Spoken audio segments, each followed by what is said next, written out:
leer el libro de Esdras y que salgamos nosotros edificados, contentos de extraer estos principios en tu palabra, que son eternos, para que nosotros, Señor, podamos ser edificados. Espíritu Santo, este es su momento. Invoco su presencia. Ábrenos al corazón en el nombre de Cristo Jesús. Amén y amén.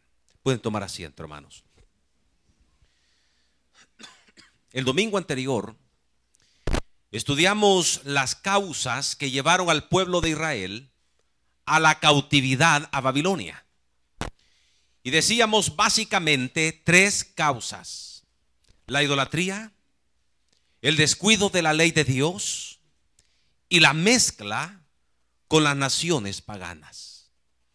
Mientras el pueblo de Israel estuvo cautivo, el tiempo cautivo fue un tiempo perdido.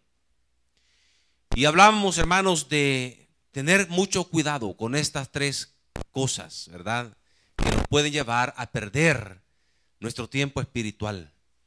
Y no hay ningún progreso, no hay ningún crecimiento, y solamente tenemos una vida para poder estar haciendo la voluntad del Señor. En esta mañana vamos a estudiar acerca de la profecía del profeta Jeremías en relación a la obra de Dios. Abran sus Biblias, por favor, a Esdras capítulo 1, versículo 1 al versículo 4, y vamos a hablar precisamente sobre el tema, la profecía de Jeremías en relación a la obra de Dios. Dice la palabra del Señor en Esdras capítulo 1, versículo 1 al versículo 4. Si usted ya lo tiene, me puede decir amén. En el primer año de Ciro, rey de Persia, para que se cumpliese la palabra de Jehová por boca de Jeremías, despertó Jehová el espíritu de Ciro, rey de Persia, el cual hizo pregonar de palabra y también por escrito por todo su reino, diciendo: así ha dicho Ciro, rey de Persia: Jehová, el Dios de los cielos, me ha dado todos los reinos de la tierra, y me ha mandado que le edifique casa en Jerusalén, que está en Judá. Quien haya entre vosotros de su pueblo, sea Dios con él, y suba a Jerusalén, que está en Judá, y edifique la casa de Jehová, Dios de Israel. Él es el Dios, la cual está en Jerusalén. Y a todo el que haya quedado en cualquier lugar donde more, ayúdenle los hombres de su lugar con plata, oro, bienes y ganados, además de ofrendas voluntarias para la casa de Dios, la cual está en Jerusalén. Que el Señor añada bendiciones a su santa palabra. Hermanos, cuando hablamos de la obra de Dios, estamos hablando de todo aquello que el Señor hace en relación a sus propósitos y en relación a su plan trazado desde antes de la fundación del mundo. Este libro de Esdras, vemos la obra de Dios, pero en relación a su pueblo Israel y a la restauración del templo en Jerusalén. Y lo primero que vemos en este pasaje que hemos leído es el cumplimiento de la profecía del profeta Jeremías. Dice en el versículo 1: en el primer año de Ciro, rey de Persia, para que se cumpliese la palabra de Jehová por boca de Jeremías, despertó Jehová el espíritu de Ciro, rey de Persia, el cual hizo pregonar de palabra y también por escrito por todo su reino, diciendo. Fíjese, dice para que se cumpliese la palabra de Jehová por boca de Jeremías. El cumplimiento de la profecía de Jeremías se da en el primer año de Ciro, rey de Persia. Note qué interesante. Así comienza diciendo: en el primer año de Ciro, rey de Persia. No fue al final de su periodo de gobernación. No fue a la mitad de su gobierno. Fue en el primer año, comenzando su gobierno, que la profecía del profeta Jeremías se va a cumplir. Y el ministerio del profeta Jeremías se realizó cuando el rey Joacim gobernaba sobre Judá. Ahora, decíamos el domingo anterior que todos los reyes, tanto de Israel como de Judá, todo lo que hicieron, sus nombres, su gobierno, está registrado en dos libros, Primero de Reyes y Segundo de Reyes.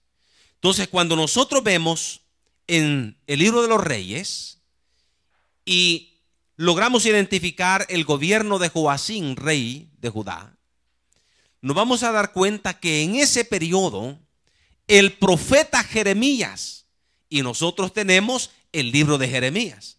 Entonces, todo su ministerio se realizó bajo el gobierno del rey Joacim, rey de Judá.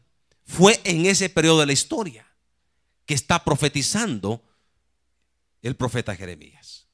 Y el ministerio profético de Jeremías básicamente advertía una cosa: la inminente conquista de Nabucodonosor a Jerusalén y de la cautividad del pueblo de Israel a Babilonia. El profeta Jeremías decía: viene Nabucodonosor, lo va a conquistar, es algo inminente, no hay retroceso, el pueblo de Israel será llevado cautivo allá en Babilonia. Pero al mismo tiempo, cuando él está profetizando, también hay otros profetas. Pero estos profetas están profetizando otra cosa. En lugar de profetizar derrota para el pueblo de Israel, están profetizando victoria. Y está diciendo: no es cierto, nadie nos va a conquistar, nosotros vamos a vencer cualquier imperio que quiera venir a conquistarnos. Ahora, por supuesto, Dios no había mandado esos profetas. Y la profecía del profeta Jeremías tenía 4 aspectos. En primer lugar, el cautiverio del pueblo de Israel por Nabucodonosor a Babilonia. El ministerio de Jeremías está profetizando esto: Israel va a ir en cautiverio al pueblo de Israel. El segundo aspecto, el tiempo en que el pueblo de Israel iba a permanecer cautivo en Babilonia. Dijo 70 años. El tercer aspecto, ¿qué va a pasar después de los 70 años? Y Jeremías profetiza el regreso del pueblo de Israel de la cautividad a Jerusalén después de los 70 años. Y en cuarto lugar, profetiza la destrucción a su vez del imperio babilónico, el que lo gobernó, el que le llevó cautivo. Entonces dice Dios: después voy a conquistar y voy a destruir también ese imperio, el imperio babilónico. Vea lo que dice Jeremías capítulo 1 versículo 15, por favor, porque ahí tenemos la base bíblica. En Jeremías capítulo 1, en el versículo 15, y luego nos vamos a trasladar hasta el capítulo 25, versículo 9 al versículo 12. Veamos lo que dice Jeremías 1:15. Porque he aquí que yo convoco a todas las familias de los reinos del norte, dice Jehová, y vendrán y pondrá cada uno su campamento a la entrada de la puerta de Jerusalén y junto a todos sus muros en derredor y contra todas las ciudades de Judá. Veamos capítulo 25 de Jeremías, capítulo 25, versículo 9 al versículo 12. Dice la palabra del Señor de esta manera. Si no la encuentra, aquí en la pantallita, mire, aquí está, ¿verdad? En letras grandes para que usted lo pueda leer. Dice así la palabra del Señor. Jeremías 25, del 9 al 12. He aquí enviaré y tomaré a todas las tribus del norte, dice Jehová, y a Nabucodonosor, rey de Babilonia, mi siervo, y los traeré contra esta tierra y contra sus moradores y contra todas estas naciones en derredor, y los destruiré. Y los pondré por escarnio y por burla y en desolación perpetua. Y haré que desaparezca de entre ellos la voz de gozo y la voz de alegría, la voz de desposado y la voz de desposada, ruido de molino y luz de lámpara. Toda esta tierra será puesta en ruinas y en espanto. Y servirán estas naciones al rey de Babilonia. ¿Cuántos años, hermanos? 70 años. Ahora, versículo 12. Y cuando sean cumplidos los 70 años, castigaré al rey de Babilonia y a aquella nación por su maldad, ha dicho Jehová, y a la tierra de los caldeos, y la convertiré en desiertos para siempre. Qué tremendo lo que Dios iba a hacer con esta nación también de Babilonia. Al mismo tiempo que Jeremías está profetizando, el profeta Isaías también profetizó de la destrucción del imperio babilónico. Vea lo que dice también la palabra del Señor en Isaías capítulo 44, en el versículo 28. Isaías capítulo 44, versículo 28. Dice la palabra del Señor de esta manera. ¿Qué dice de Ciro? Es mi pastor y cumplirá todo lo que yo quiero. Al decir a Jerusalén, serás edificada, y al templo será fundado. Versículo 45, capítulo 45, versículo 1. Así dice Jehová a su ungido, a Ciro, al cual tomé yo por su mano derecha, para sujetar naciones delante de él y desatar lomos de reyes, para abrir delante de él puertas, y las puertas no se cerrarán.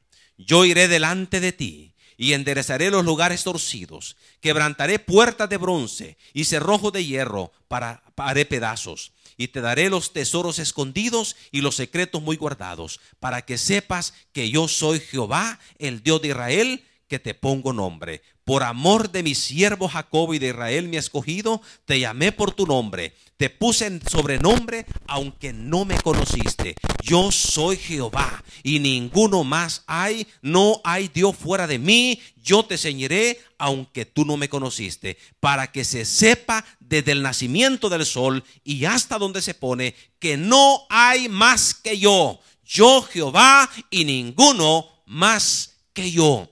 Ahora, note qué interesante, porque Isaías está profetizando lo que tiene que ver con Ciro, el rey de Persia. Pero lo importante del caso es que cuando Isaías está profetizando esto y está llamando a Ciro por su nombre, están pasando, fíjese, 200 años antes que Ciro naciera.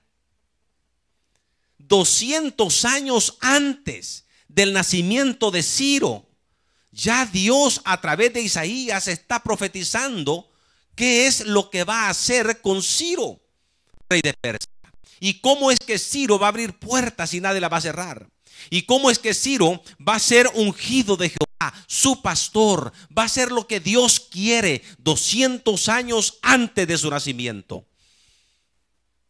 Y efectivamente así fue.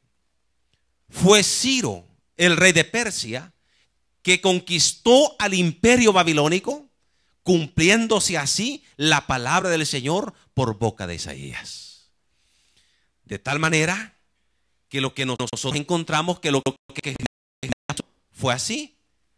Y entonces vino Nabucodonosor, conquistó Jerusalén, ¿verdad? Y se llevó cautivo también a Babilonia al pueblo de Israel. Ahora está el pueblo de Israel ahí. Y han pasado 70 años. Y entonces viene Ciro y conquista Babilonia. Y derrota a los babilónicos. Desaparece Ciro, rey de Persia, cumpliendo. Y ahora, 200 años antes había sido profetizado esto, de que Ciro iba a conquistar Babilonia.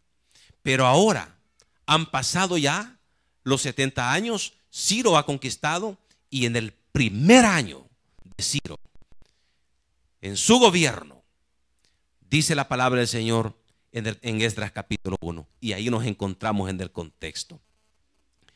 Dice en Esdras, en el primer año de Ciro, rey de Persia, para que se cumpliese la palabra de Jehová por boca de Jeremías. ¿Qué dijo Jeremías? ¿Qué va a pasar después de 70 años? ¿Qué dijo? Que después de los 70 años, el pueblo de Israel iba a regresar a Jerusalén. Entonces, para que eso se cumpliera, dice aquí en el versículo 1, despertó, dice, para que se cumpliese la palabra de Jehová por boca de Jeremías, despertó Jehová el espíritu de Ciro, rey de Persia, el cual hizo pregonar de palabra y también por escrito por todo su reino, diciendo. Ahora, dice que despertó para que se cumpliera esa profecía. Despertó el espíritu de Ciro, rey de Persia. La Nueva Versión Internacional traduce: el Señor dispuso el corazón del rey para que promulgara un edicto. La Biblia al día traduce de esta manera: Jehová cumplió la profecía de Jeremías, dándole al rey Ciro el deseo de promulgar el siguiente decreto.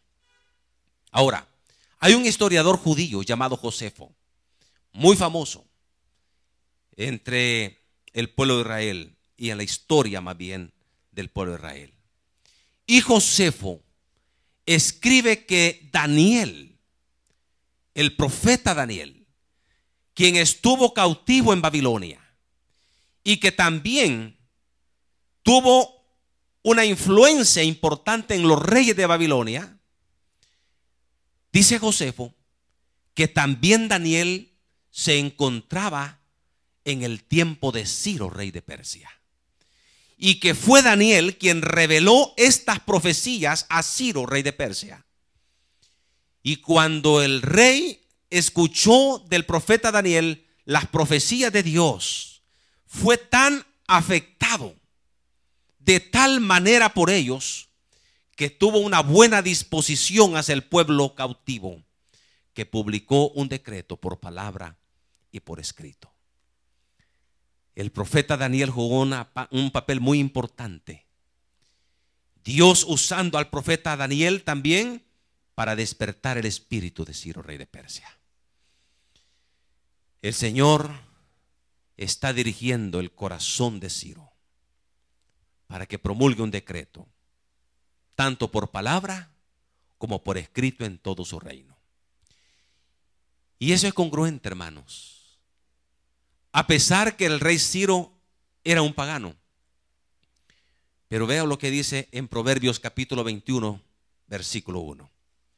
Proverbios capítulo 21, versículo 1.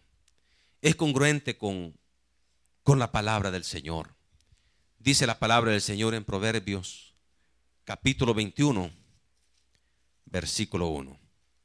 Vea lo que dice la palabra del Señor.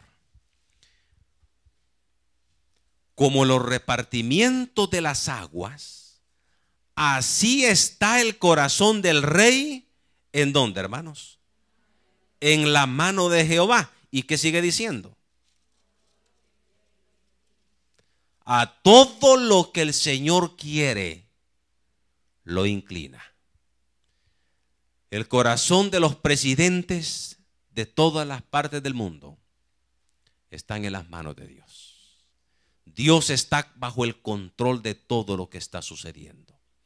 Y a todo lo que el Señor quiere, lo inclina, dice la palabra del Señor. El Señor comienza a despertar el espíritu de Ciro, rey de Persia, y hace que promulgue un decreto por palabra y por escrito. Y entonces a continuación vemos en qué consistió ese decreto. En el versículo 2 al versículo 4. Dice la palabra en el versículo 2. Así ha dicho Ciro, rey de Persia: Jehová, el Dios de los cielos, me ha dado todos los reinos de la tierra. Lo primero que vemos es que él reconoce que Dios le ha dado la autoridad sobre todos los reinos de la tierra. Un rey pagano, un rey inconverso, está decretando por palabra y por escrito que Dios, el rey de Israel, el Dios de Israel, le ha dado la autoridad a él sobre todos los reinos de la tierra. Y dice también el versículo 2: Así ha dicho Ciro, rey de Persia: Jehová, el Dios de los cielos, me ha dado todos los reinos de la tierra y me ha mandado que le edifique casa en Jerusalén, que está en Judá. La otra cosa que vemos es que él reconoce que Dios le ha mandado a edificar el templo a Jerusalén.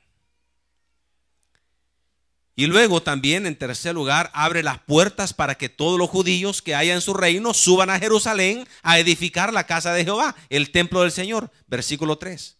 Quien haya entre vosotros de su pueblo, sea Dios con él y suba a Jerusalén, que está en Judá, y edifique la casa de Jehová Dios de Israel. Él es el Dios, la cual está en Jerusalén. Al abrir las puertas para que todos los judíos que están en Babilonia vayan a Jerusalén a edificar el templo, está indicando el retorno del pueblo de Israel a Jerusalén, lo que Jeremías había profetizado también.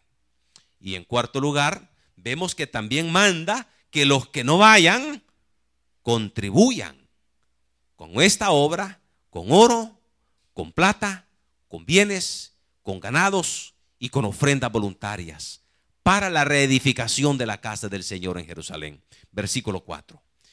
Y a todo el que haya quedado en cualquier lugar donde more, ayúdenle los hombres de su lugar con plata, oro, bienes y ganados, además de ofrendas voluntarias para la casa de Dios, la cual está en Jerusalén.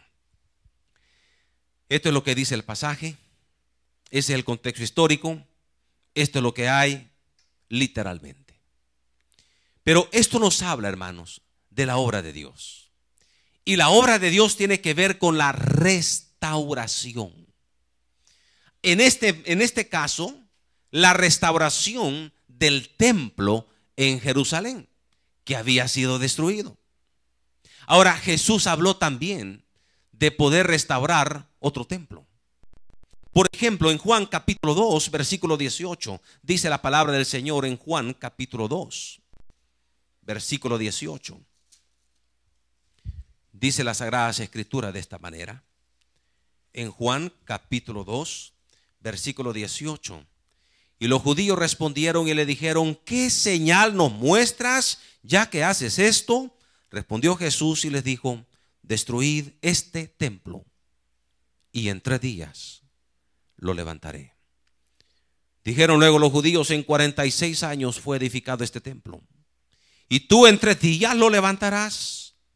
Mas él hablaba del templo de su cuerpo.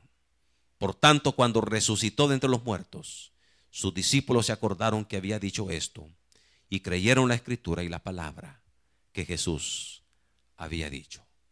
Aquí Jesús habló de la restauración de su cuerpo, cuando Él lo puso en sacrificio por nuestros pecados en la cruz del Calvario. Ciro reconoce que toda autoridad le había sido dada por Dios sobre todos los reinos de la tierra. Y ahora, en base a esa autoridad, manda a restaurar el templo en Jerusalén.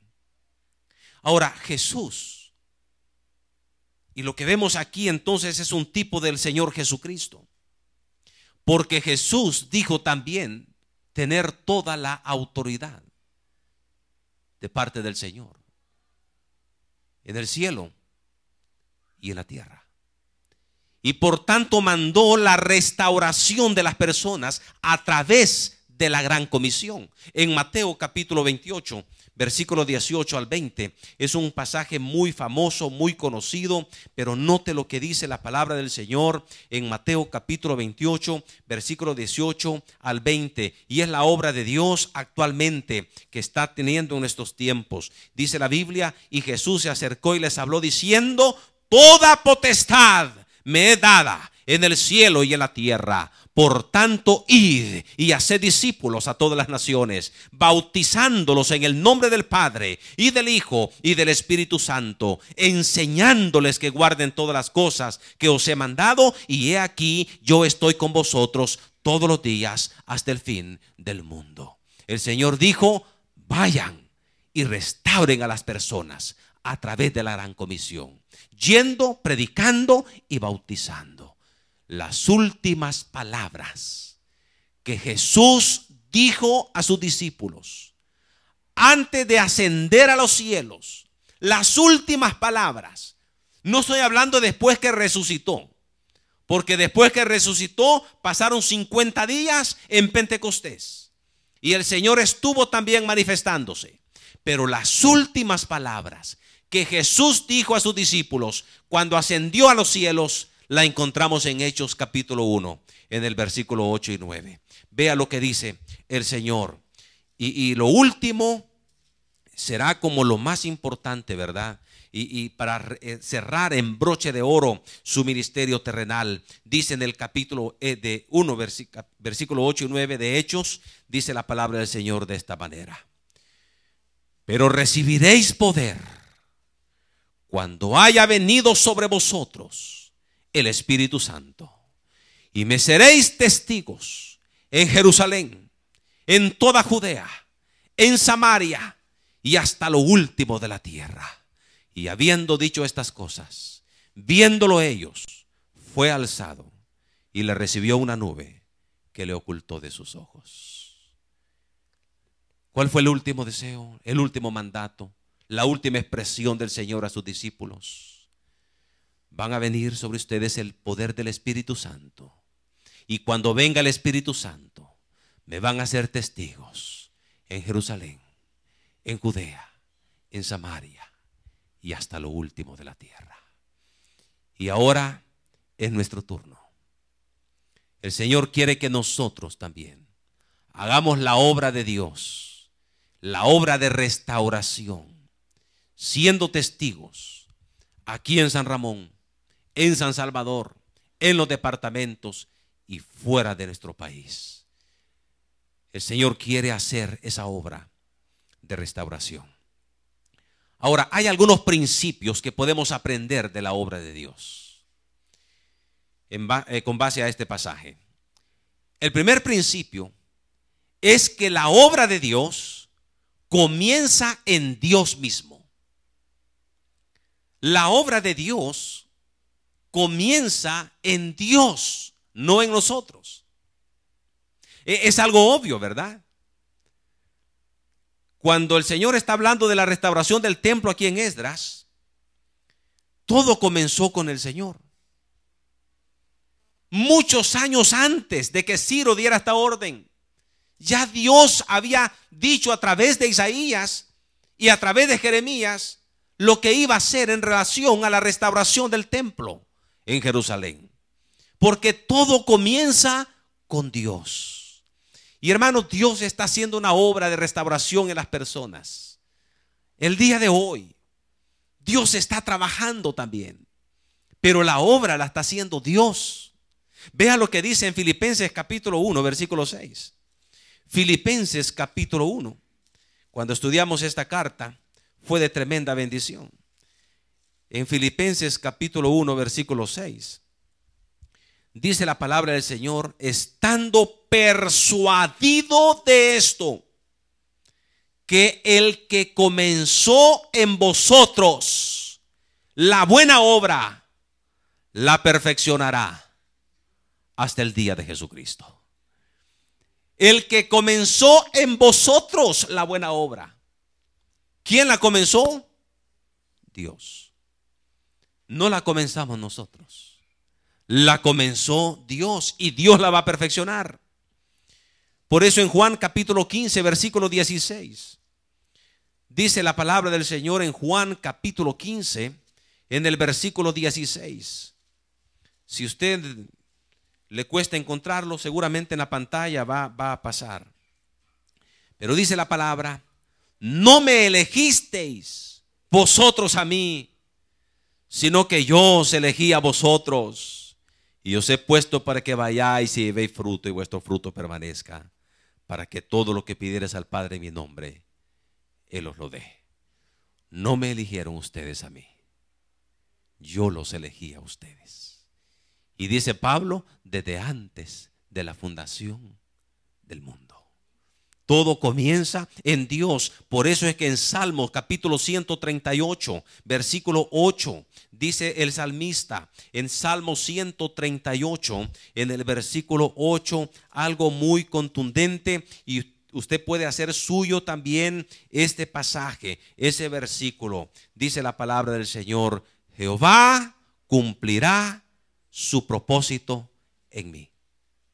Tu misericordia, Jehová, es para siempre. Jehová cumplirá sus propósitos en mí.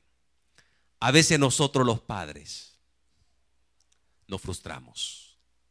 A veces los líderes nos frustramos. A veces los pastores nos frustramos. Porque nosotros, hermanos, deseamos ver personas viviendo vidas santas, vidas consagradas al Señor, que amen al Señor Jesucristo, que le sirvan al Señor, que no les andemos arriando, ¿verdad?, a que vayan a servir o a que vayan a la iglesia, sino que ellos de su propia voluntad se levanten temprano y busquemos al Señor y estemos en el Señor. Y en lugar de eso vemos apatía, vemos desánimos, vemos, hermanos, mediocridad, vemos enfriamiento espiritual, y a veces nosotros nos frustramos. ¿Y qué pasa pues? ¿Cómo es que no cambian estas personas, verdad? ¿Cómo es que queremos ver algo distinto en relación a ese amor eterno para con Dios? Y hay frustración. Pero hermanos, quiero recordarle esta mañana que la obra es de Dios, no es suya, no es mía, es de Dios. Usted, hermanita, que tiene su esposito que no viene, que no le acompañe a usted a la casa del Señor, y que usted lo invite, hasta se molesta, pero que ya aceptó a Jesús en su corazón. Y cuando uno va y le visita y le predica y le habla, le dice: no, yo ya recibí a Cristo en mi corazón. Entonces ya el Señor comenzó la obra en él. No se preocupe. No se desespere. Porque el que comenzó en él la buena obra, la va a perfeccionar. ¿Cómo? El Señor sabe cómo hacerlo. Pero la obra no es suya. La obra es de Dios. Comienza en Dios y Dios la va a perfeccionar. A veces, hermanos, como líderes de célula, nos frustramos, ¿verdad? Nuestra célula no crece. Nuestra célula, en lugar de ir para arriba, va más para abajo. Y a veces el líder piensa de que él es el problema, que él no sirve. Yo mejor le voy a decir a mi supervisora o a mi supervisor que me cambie, porque la verdad que yo no sirvo para esto. Mire, hermanito, si usted está haciendo lo que está haciendo, lo que le corresponde hacer, usted se esfuerza, usted trabaja, usted invita, usted se prepara para la reunión, usted anhela un crecimiento, usted está orando, usted está invitando, y su obra no crece, su célula no crece, no se preocupe. Quiero recordarle que la obra no es suya, la obra es de Dios. Él la va a hacer crecer. De hecho, lo que vemos nosotros en 1 Corintios capítulo 3, en el versículo 6 y versículo 7. Fíjese, en 1 Corintios dice la palabra del Señor en el capítulo 3, versículo 6. Yo planté, dice Pablo, Apolo regó. Dice regó, no dice la regó. Apolo regó. Pero el crecimiento, ¿qué dice? Lo ha dado Dios. El crecimiento no es de nosotros. El crecimiento lo da Dios. Tenemos que entender que la obra comienza en Dios y es de Dios. No es nuestra, mi hermano. Nosotros vamos a hacer lo que nos corresponde hacer. Como padres, vamos a orar por nuestros hijos, vamos a instruirlos, vamos a hacer lo posible, ¿verdad? Como líderes, vamos a trabajar, vamos a esforzarnos, vamos a hacer, pero el Señor es la obra. Él la ha comenzado y Él la va a llevar al final. De alguna manera, el Señor lo va a hacer. De alguna manera. Hay hijos que nacieron en el cristianismo. Hay hijos que nacieron en el cristianismo. Vinieron a la iglesia, estuvieron en la escuela dominical, crecieron y ahora están afuera en el mundo. Dios no pierde uno. Comenzó en él la buena obra y la va a perfeccionar. Lo va a traer tarde o temprano. Lo va a traer porque la obra es de Dios, no es suya, no es mía. Hay otro principio en relación a la obra de Dios, y es que todo creyente solo es un instrumento para la obra de Dios. Dios usó a Ciro, rey de Persia. Y a pesar de ser un rey pagano que no le conocía, pero este rey pagano entiende mejor que cualquier creyente la importancia de obedecer el mandato al Señor en relación a la obra de restauración del templo en Jerusalén. Ciro solamente fue un instrumento en las manos de Dios.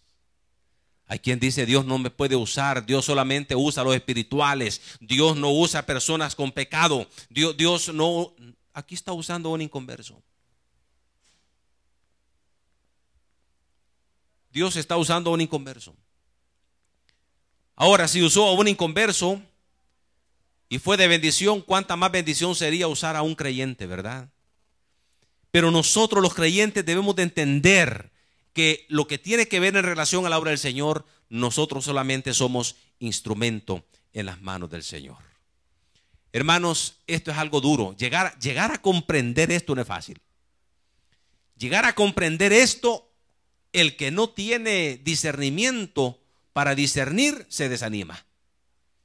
Se desanima y se desanima rápido. ¿Y cuál es esto, pastor? Dios, fíjese qué interesante, no nos necesita a nosotros para hacer la obra de Él. La obra de Dios, Dios la va a hacer con nosotros o sin nosotros. El Señor dijo: si ustedes callan, estas piedras hablarían. El Señor va a hacer su obra, estemos nosotros en medio o estemos fuera, pero solo somos instrumentos del Señor. Y a veces nosotros creemos, hermanos, que sin nosotros la obra del Señor se viene a pique. No funciona. Sin esta familia, esa iglesia quiebra. No, mi hermano, perdóneme.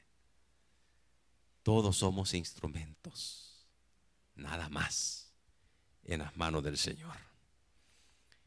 Ahora, aunque Él no nos necesita, aunque Él puede hacer la obra con nosotros o sin nosotros, pero hermano, qué gran privilegio nos da el Señor de colaborar con su obra.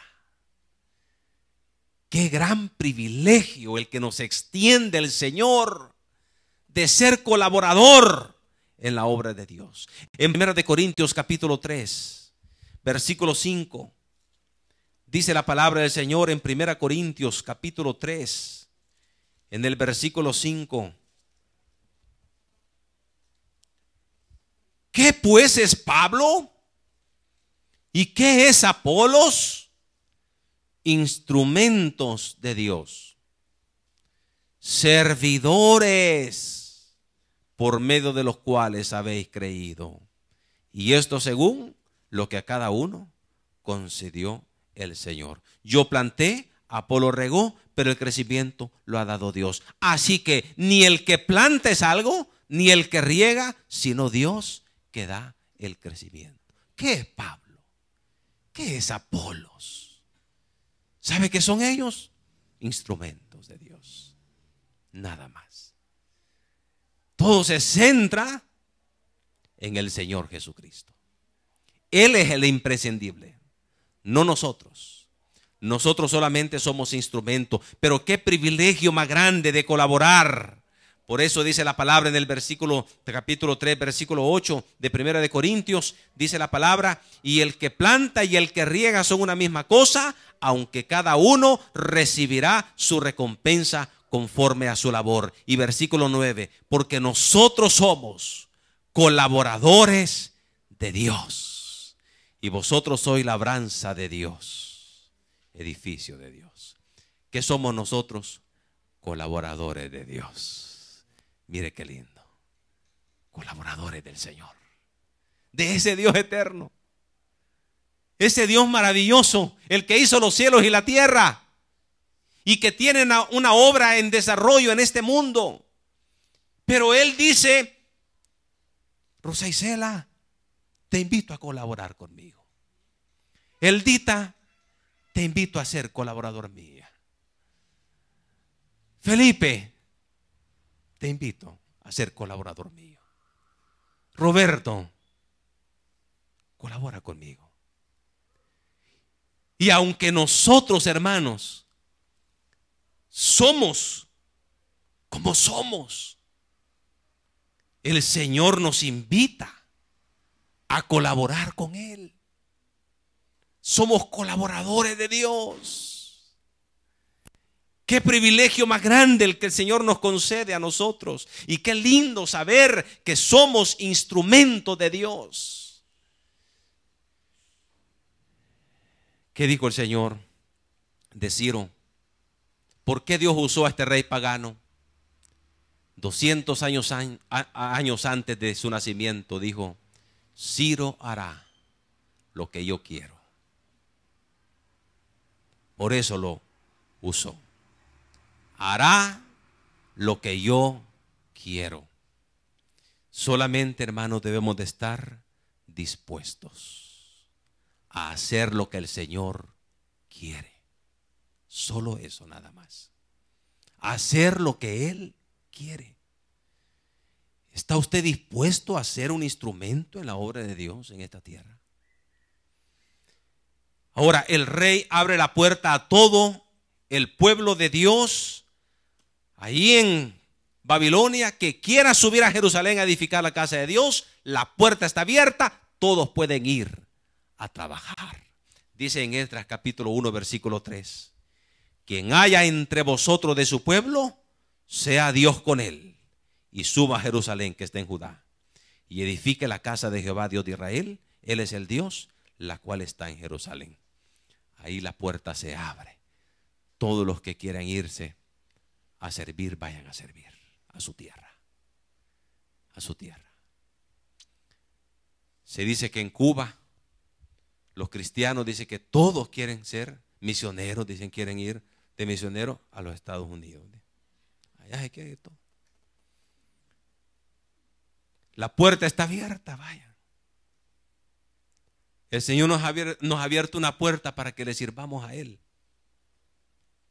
Solamente que esté Dios con Él.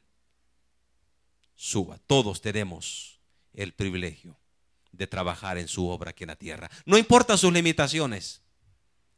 No importa sus temores. No importa su edad, mi hermano. No importa su personalidad. Usted puede ser un instrumento en las manos de Dios. Solamente que esté Dios con usted. Así que tenemos estos principios. Somos instrumentos del Señor. Pero también, en tercer y último lugar, otro principio que podemos aprender en relación a la obra del Señor es que la obra del Señor requiere apoyo financiero. Fíjese, siempre apoyo financiero. Vea lo que dice la palabra del Señor en el versículo 4. Y todo el que haya quedado en cualquier lugar donde more, ayúdenle los hombres de su lugar con plata, oro, bienes y ganados, además de ofrendas voluntarias para la casa de Dios, la cual está en Jerusalén. No todos fueron a Jerusalén. Muchos habían conseguido un buen empleo, negocios, tenían casas ahí en Babilonia, y muchos judíos no fueron a Jerusalén. Pero estos que se quedaron tuvieron la oportunidad de apoyar financieramente en la obra de la restauración del templo en Jerusalén, con plata, con oro, con bienes, con ganados y con ofrendas voluntarias. Hermanos, de esto hay mucha crítica,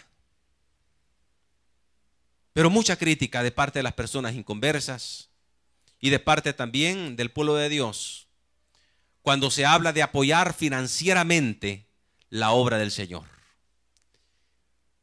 Y mucha crítica ha habido precisamente porque también en el pasado muchas personas han abusado de este apoyo financiero. Pero lo cierto del caso, mi hermano, es que en el Antiguo Testamento vemos nosotros cuando el Señor pide a Moisés levantar el tabernáculo de reunión, el Señor le dice a Moisés que diga que el pueblo de Israel contribuya materialmente. Vea lo que dice en Éxodo capítulo 25, versículo 1. En Éxodo capítulo 25, versículo 1. Dice la palabra del Señor de esta manera. Jehová habló a Moisés diciendo: di a los hijos de Israel que tomen para mí ofrenda. De todo varón que la diere de su voluntad de corazón, tomaréis mi ofrenda. Esta es la ofrenda que tomaréis de ellos: oro, plata, cobre, azul, púrpura, carmesí, lino fino, pelo de cabras, pieles de carneros teñidas de rojo, pieles de tejones, madera de acacia, aceite para el alumbrado, especias para el aceite de la unción y para el incienso aromático, piedra de ónice, piedra de engaste, para el efod y para el pectoral. Y harán un santuario para mí y habitaré en medio de ellos, conforme a todo lo que yo te muestre, el diseño del tabernáculo y el diseño de todos sus utensilios, así lo haréis. Siempre el Señor ha permitido que el pueblo contribuya materialmente, financieramente, para la obra que el Señor quiere desarrollar. Pero tenemos que tener en cuenta ciertos principios, hermanos. Es muy importante entender estos principios si usted va a apoyar financieramente la obra del Señor. Nosotros acá estamos comenzando, el domingo anterior levantamos una ofrenda pro templo, porque queremos comprar un terreno. Y yo le digo al Señor, hermano, que me permita ver ese templo, porque aquí va a haber un templo, mi hermano. Lo crea usted o no lo crea, eso será así en el tiempo del Señor. No en nuestro tiempo, pero en el tiempo de Dios. Y el Señor va a permitir un templo amplio, donde haya más capacidad, más personas, donde se predique la sana doctrina, donde hayan personas aquí en todo San Ramón que no tengan excusa para poder venir al conocimiento del Señor. El día de ayer estábamos evangelizando y cuando estaba un joven en la acera y me vio que la intención mía de ir a evangelizarle, le dijo a la muchacha, le hizo una gran cara, como que dice, ahí viene ya a hablar, ¿verdad? Y le pidió el teléfono, pues, para hacer el mate de estar ahí. Pero yo me acerqué a él, ¿verdad? Joven, le digo yo, ¿ha llegado usted al convencimiento en su vida espiritual que al morir iría al cielo? Y me dijo, yo voy al tabernáculo, soy cristiano, me dijo, voy al tabernáculo central, me dijo. Ah, bueno, qué bueno, le digo yo. Pero ustedes, si usted muere, ¿dónde iría su alma? Al cielo, me dijo. ¿Y por qué razón cree usted que iría al cielo? Si el Señor le dice a usted esta noche, ¿por qué debo dejarte yo entrar a mi cielo? ¿Qué le respondiera? Bueno, no sé, me dijo, ¿verdad? Pero fíjese, hermano, que ayer tuve un sentir en mi corazón. Y el sentir que hubo en mi corazón es el siguiente. Miren, cada año se están graduando tantos pastores, hermano, que estamos aquí en el país del Salvador, que hay iglesias como pupuserías hay en cada esquina. En cada esquina, y les están inyectando, habrá obra en un carguas, en lo que sea. Y a la palabra del Señor, hermano, ahora se ha predicado, el evangelio se ha predicado, y con los reportes que da solo el tabernáculo central, ya el país de El Salvador se ha ganado para Cristo, hermanos, unas 6 a 8 veces ya. ¿Quién no ha escuchado el plan de la salvación? Y entonces, ayer tuve un sentir en mi corazón.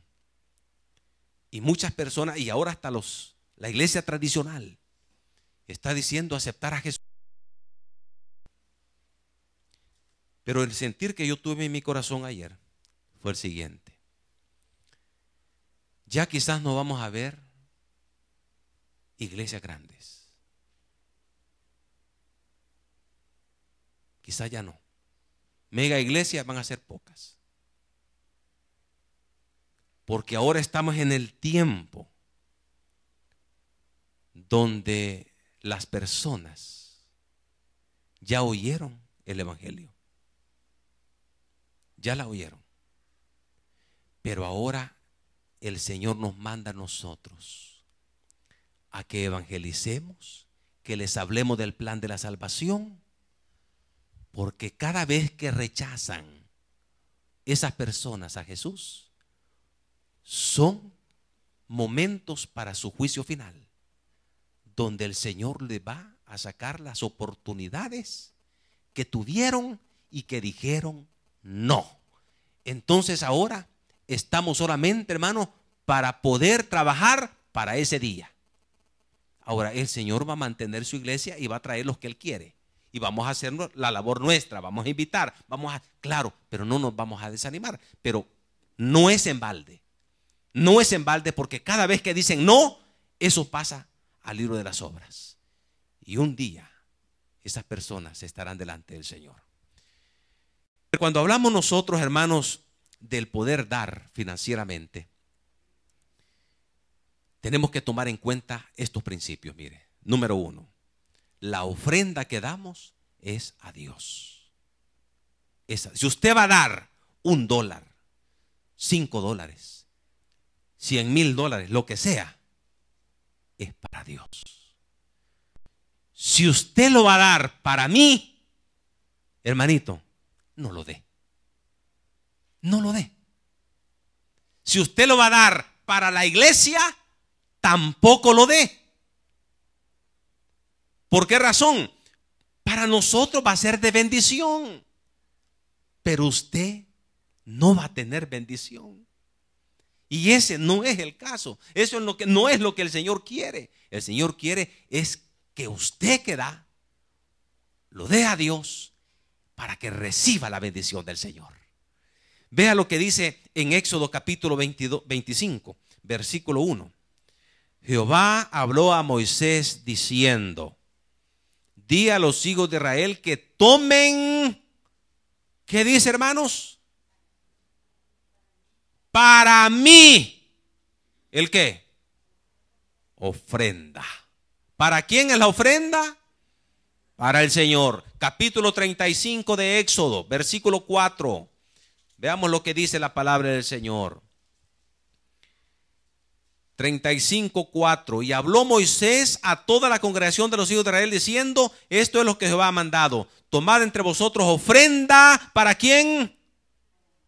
Para Jehová. Todo generoso del corazón la traerá a Jehová. La ofrenda es para Dios. Cuando usted agarre ese sobrecito, antes de entregarla, dele gracias al Señor y diga: Señor, esta ofrenda es para ti, mi Señor. Es para Él. No es para una organización. No es para el pastor. No es para la iglesia. Es para el Señor. La ofrenda que usted dé siempre: Señor, para ti. Número 2. La ofrenda es voluntaria. La ofrenda es voluntaria. Capítulo 35 de Éxodo, versículo 21. Veamos lo que dice la palabra del Señor.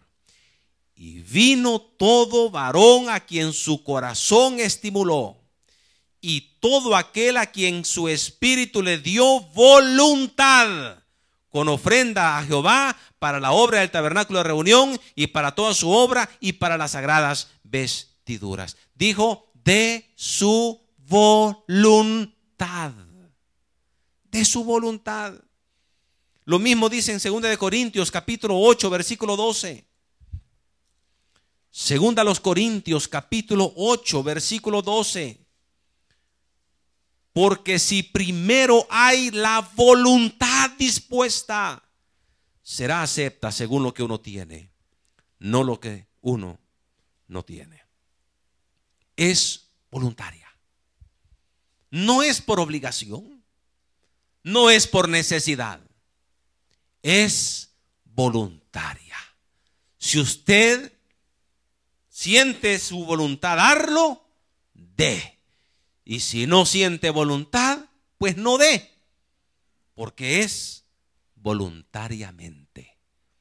Voluntariamente. Ahí tenemos nosotros la ofrendita, el pacto que hemos hecho durante todo este año, de darle al Señor cierta cantidad, si es la voluntad. Amén. Y si no, no hay ningún problema, porque la ofrenda es voluntaria. Y en tercer lugar, la ofrenda tiene que ser de corazón, es decir, de gozo, de alegría en su corazón. Y por eso dice la palabra del Señor en 2 de Corintios capítulo 9, versículo 7. Cada uno dé como propuso en su corazón, no con tristeza, ni por necesidad, porque Dios ama al dador alegre. Debe de ser con alegría, con gozo en su corazón. Si usted cuando da la ofrenda voluntaria siente un pesar, son bastantes billetes de uno los que voy a dar, y siente, hermanito, no lo dé, hombre, no lo dé. Mejor agarre a su hijo y pase comprando ahí, miren, la sorbetería. Con usted no me están pagando. O vaya a agarrar al niño y llévelo allá a comer un pedazo de pollo campero, mi hermano, que va a ser más beneficioso si usted lo da con pesar en su corazón. Dios no necesita nuestro dinero, ni el suyo, ni el mío. Dice Dios, mío es el oro y mío es la plata, dice Jehová de los ejércitos. Pero entonces estos tres puntos deben ser parte si alguien va a darle al Señor financieramente. Tiene que hacerlo entonces bajo estas tres perspectivas. La ofrenda es a Dios. La ofrenda es por voluntad. Si viene alguien y le diga, pague su ofrenda, hermano, todavía usted, ¿qué pasó con...? No, esto ya no es de Dios. Tiene que ser por voluntad y tiene que ser con alegría en su corazón. Hemos visto tres principios en cuanto a la obra de Dios en esta mañana. La obra de Dios comienza en Dios. En segundo lugar, los creyentes solamente somos instrumento en la obra de Dios. Y la obra de Dios requiere de apoyo financiero. Ahora, mi hermano, quisiera preguntarle, ¿qué lugar ocupa usted en esta obra del Señor? ¿Es usted un instrumento de Dios? ¿Está usted en las manos del Señor? ¿De qué manera usted está contribuyendo con la obra del Señor? No económicamente, sino en todas las áreas. ¿Cuál es su rol? ¿Cuál es su papel? El Señor quiere usarle a usted. El Señor lo ha tomado para ser un instrumento en sus manos. ¿Qué le está impidiendo a usted servirle al Señor? Es importante reconocer que la puerta está abierta para toda persona que quiera hacer la obra de restauración. Y usted tiene dones. Y usted tiene un llamado de Dios para poder hacer la obra del Señor. Padre nuestro, te damos gracias por tu palabra.